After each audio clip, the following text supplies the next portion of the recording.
Hello, welcome. You are listening to Dr. Sushma Singh. Today, under Unit 3, Social, Human and Gender Development, we are going to discuss topic women as a constituency in development policies.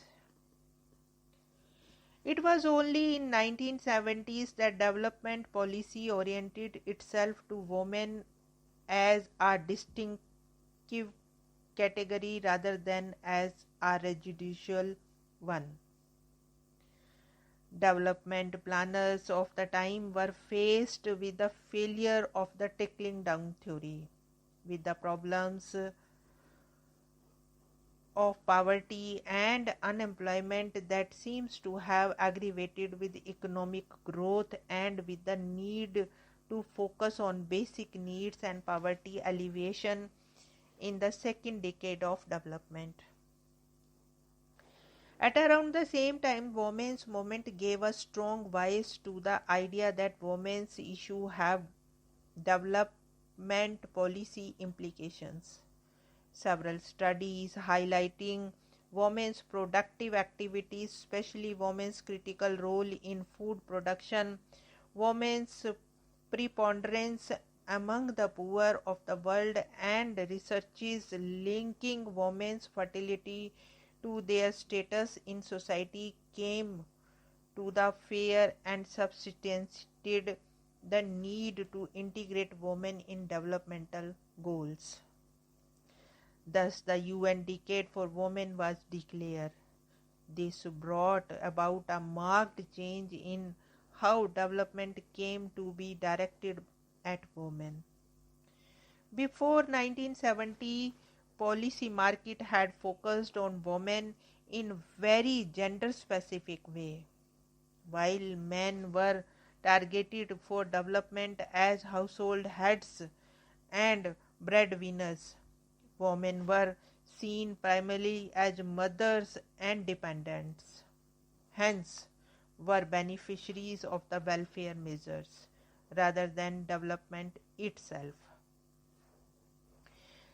The welfare categories has its obvious negative connotations, for it is seen in most quarters as a residual category made for dependents who fail to be the self-reliant, hence must be helped.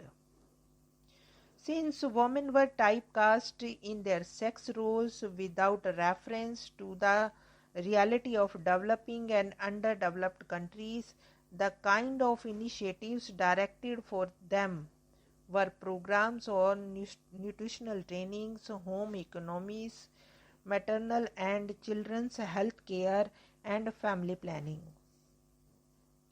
These assumptions of female domesticity came to be challenged by researchers that pointed to women's productive roles and involvement in basic needs of their families. Development initiative thereafter translated these insights into income enhancing program for women as women came to be conceptualized as managers of low income households. For most purposes, during this interim phase, development initiatives for women retained their welfareist projection and avoided any redistributed outcomes. It was much later in 1980s when the world economy was undergoing deterioration that there came about a growing emphasis on women as economic agent in their own right.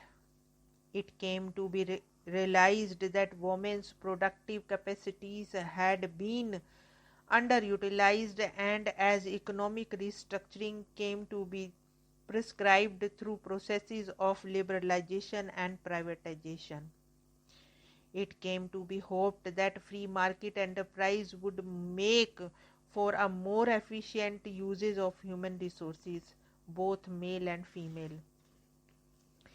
During this time, women first came to be given focus as a key agent of the development process and were encouraged to take up micro enterprises, small scale business ventures, and parallel marketing. However, this emphasis on women's economic agency has its serious pitfalls. The basic subordination of women and exclusive responsibilities of home and childcare continue, and with structural adjustment programs and the wrapping up of the state welfare measures, these responsibilities only increased, thus making unreasonable demand on women's time and energies. The free market itself is not all that free for women to enter the market with these disadvantages and end up getting more exploited.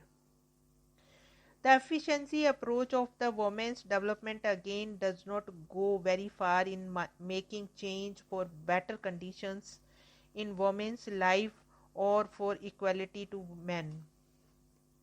The old fable of the fox and the stork that both needed food to be served differently to them be able to eat is an appropriate analogy to explain differential needs of men and women.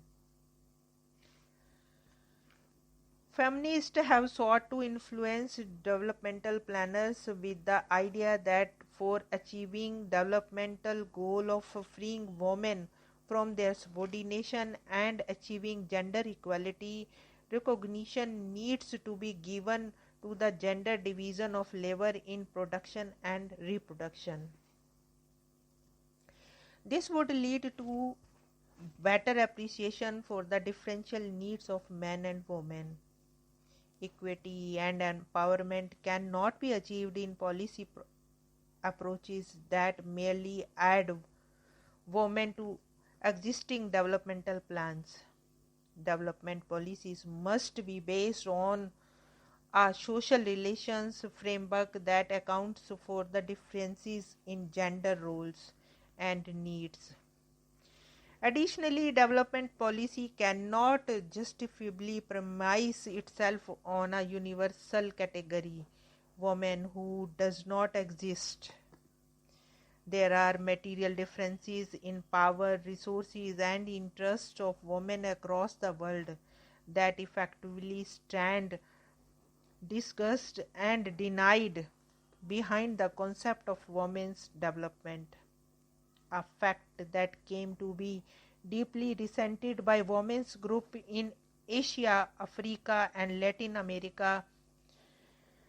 Development does not operationalize itself in the term of uniform benefits for all men and disadvantaged for all women.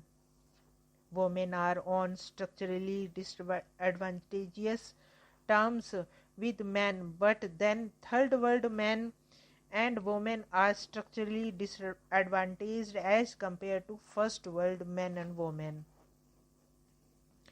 Dawn Development Alternative with Women for a New Era, a network of third world activists, proposed therefore that the strategies for a more equitable development need to be worked out from the vantage point of the most oppressed women who are disenfranchised by class, race, and nationality.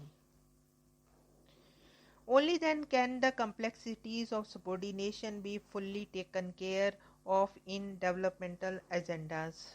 Over the years, these insights have influenced development policies and achievement of equality, equity, and empowerment became legitimate developmental goals of women across the world.